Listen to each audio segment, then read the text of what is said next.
Hola, muy buenos días. El Señor sea derramando gracia y paz sobre cada vida, sobre cada corazón en esta preciosa mañana. Hoy es martes, día de cafecito con Dios, día de compartir un delicioso café sazonado, endulzado con su preciosa palabra en esta mañana radiante, una mañana de gozo, una mañana de alegría, una mañana de esperanza, con la cual nos unimos como iglesia para compartir un texto de su palabra, un mensaje de esa palabra que transforma, de esa palabra que sana, de esa palabra que nos da gozo y alegría.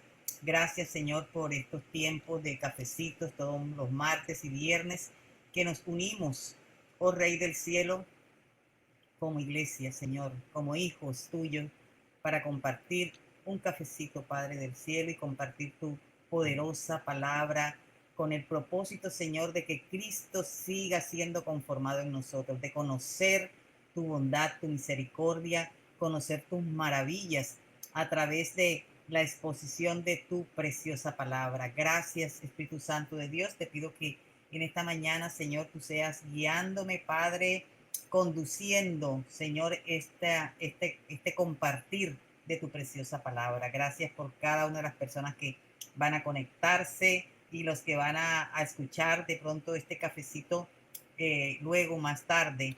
Gracias, Señor. Muy buenos días, Luz. Gracias, Luz, por ser esa persona siempre fiel en lo que respecta a la palabra, una persona ávida de conocer la palabra de Dios. Un abrazo muy especial para ti, Luz. Y hoy, mis amados hermanos y hermanas, vamos a continuar en nuestra aventura de, de hacer este pequeño estudio del Nuevo Testamento. Y ahora vamos a pasar al Evangelio de Marcos. Nos alejamos de Mateo y nos adentramos en Marcos. Marcos es mencionado varias veces por Lucas en el libro de Hechos. Recordemos que el libro de Hechos se empezó a conformar la incipiente iglesia de Jerusalén. Y estos se reunían en el hogar de la madre de Marcos. Eso lo podemos leer en Hechos 12:12. Él inicia su primer viaje misionero. Marcos fue un misionero. Él inició su primer viaje misionero con Pablo y Bernabé, pero regresó a casa temprano. La palabra no nos comenta qué pasó, por qué Marcos se regresó y no siguió con ellos. Nos imaginamos, quizás por su inmadurez, era un muchacho, era un hombre muy joven. Y este hecho trajo conflicto entre Pablo y Bernabé. Y aún causó que Pablo y Bernabé se separaran. Bernabé fue quien le dio la mano a Pablo y quien logró que Pablo fuera aceptado entre los apóstoles después de su pasado tan terrible. Y esto no impidió que ellos tuvieran un desacuerdo cuando Marcos se devolvió y luego Bernabé quiso introducirlo nuevamente en los viajes. Pablo se opuso. Así que Bernabé viajó con Marcos, se separaron. Pablo se consiguió otro amigo, otro compañero de viaje, y Bernabé viajó con Marcos hacia Chipre. Luego, más tarde, como son esas cosas del Señor, Marcos termina convirtiéndose en alguien importante en la vida de Pablo. Y es una de las últimas personas que el apóstol menciona en su carta final de segunda de Timoteo, capítulo 4, versículos 11. Pero la relación más significativa fue la que Marcos tuvo con Pedro, quien probablemente fue la fuente del material que Marcos incluyó en este evangelio. Se suponen los estudiosos que fue Pedro quien contó las vivencias, muchas vivencias dentro del círculo de Jesús, y fue lo que hizo que Marcos escribiera este evangelio. La casa de la madre de Marcos era una parada tan habitual para Pedro que uno de las siervas pudo reconocer su voz cuando cuando Pedro negó a Jesús, cuando Pedro estuvo allí, cuando detuvieron a Jesús. Ella estaba familiarizada con la voz de Pablo y de Pedro, perdón, y cuando escuchó a Pedro hablar, ella lo reconoció. Algunos estudiosos también dicen que Marcos pudo ser el joven que observaba lo que sucedía a una distancia segura cuando detuvieron a Jesús. Eso está en Marcos 14, 51 y 52. Dice la preciosa palabra del Señor. Un joven que lo seguía solamente llevaba puesto una camisa de noche de lino. Cuando la turba intentó agarrarlo, su camisa de noche se deslizó y huyó desnudo. Muchos estudiosos creen que fue Marcos, porque algunos también piensan que, casi con una evidencia segura, que la última cena, cuando después que allí donde el Señor se reunió, perdón, ay Dios bendito, cuando donde el Señor se reunió para la última cena fue en la casa de Marcos, en la casa de la madre de Marcos. Y es posible entonces que Marcos, estando dormido, se levantara y siguiera a Jesús y lo vio cuando sucedió todo lo que sucedió allí en Getsemaní. Entonces, a muchos estudiosos creen que Marcos era ese joven.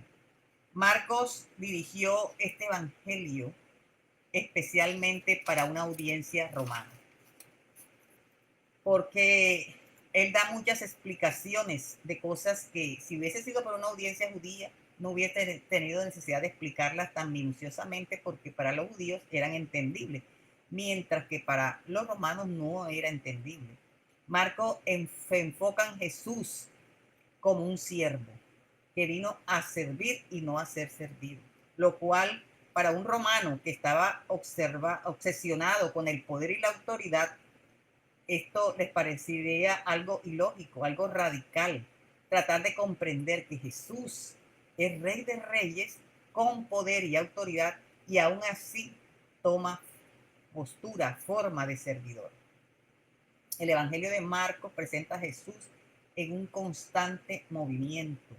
En su escrito, el avance progresivo mantiene la mente del lector atento, informado, en una continua anticipación de lo que es la cruz y la resurrección.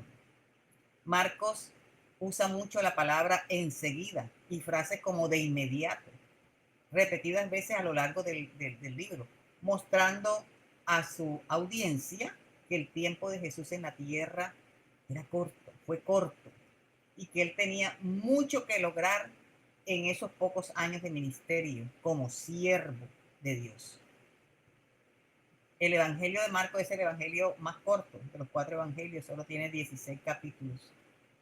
El trabajo de Jesús siempre tuvo un propósito mayor, un punto que se muestra claramente en Marcos 4, 5, creo que dice, pues, ni aún vi aún el Hijo del Hombre, que no vino para que le sirvan, sino para servir a otros y para dar su vida por muchos, en rescate de muchos. El Evangelio de Marco está lleno de historia de los milagros de Jesús, que ilustran una y otra vez tanto el poder como la compasión de Jesús como siervo de Dios.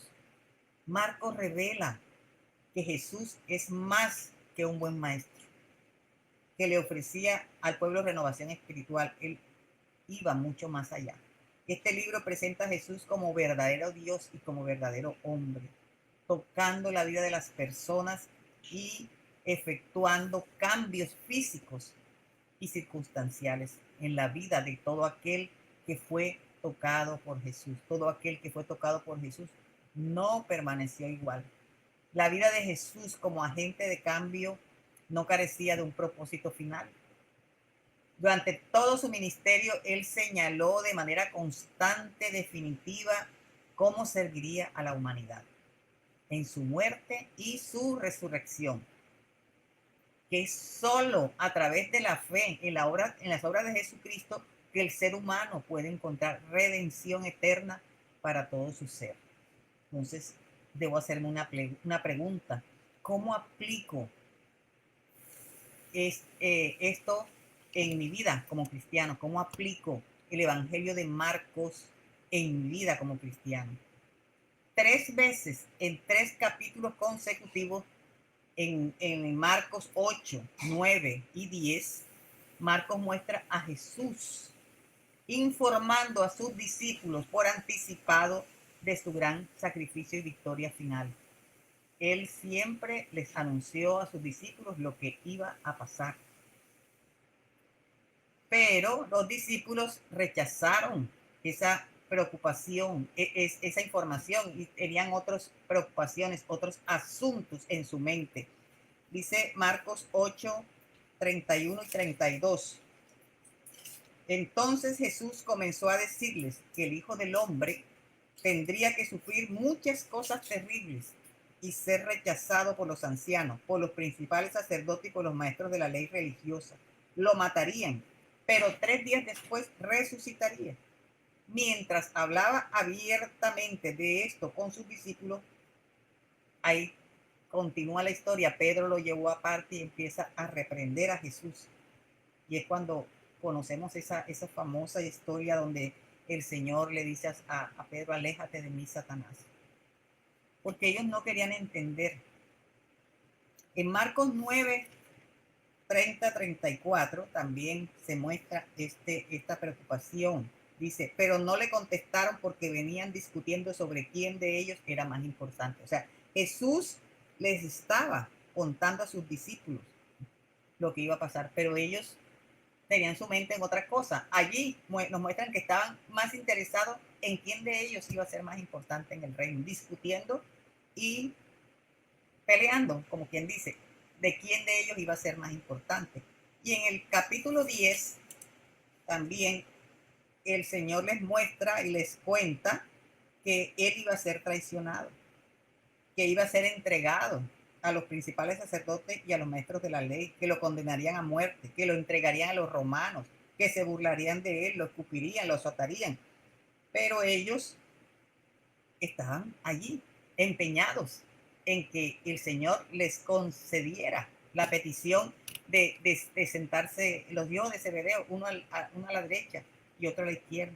Mientras Jesús se preparaba para llevar a cabo el mayor acto sacrificial en la historia de la raza humana, sus discípulos